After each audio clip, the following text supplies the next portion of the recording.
6 سال سے میں سر درد کو پالے ہوئے در بدر چل رہا، نہیں رک رہا تو کیا کر، اللہ کی تقدیر بے رب راضی ہونا پڑتا۔ امریکہ تک کے ڈاکٹر، کینیڈا کے ڈاکٹر، انگلینڈ کے ڈاکٹر، جب وہ مسیحی نہ چاہے تو نیچے والا کیا کر، درد منت کشے دوا نہ ہوا، نہ اچھا دعا برا نہ ہوا، غالب کہہ گیا تھا۔ پھر چوتھا اعلان ہوگا، زندگی مل گئے لا تموتو، جوانی مل گئے لا تحرمو، صحت مل گئے لا تسقمو۔ اب چوتھی چیز رہ گئی، جوانی بھی ہو، صحت بھی ہو، بڑھاپا بھی نہ ہو، پیسہ نہ ہو تو کس کام؟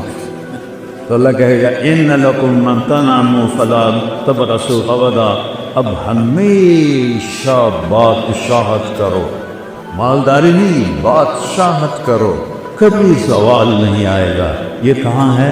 یہ جنت میں ہے۔ اس کے لیے مرنا پڑتا ہے اور یہاں اس کی مان میں چلنا پڑتا ہے، جی چاہے یا نہ چاہے وہ کرو بیٹو جو اللہ چاہتا ہے۔ چند دن کی بات ہے، جتنا اللہ سے دور ہوگے اتنا بے قراری بڑھتی جائے گی، جتنا اللہ سے دور ہوگے اتنا بے چینی بڑھتی جائے گی۔ میں اس راستے سے گزر کے بتا رہا ہوں، میں کو میرا بیک گراؤنڈ تو مولوی خاندان نہیں ہے، بڑا ذمہ دار خاندان ہے، وہ جاگیردار خاندان ہے، میں تو اس خاندان کا بچہ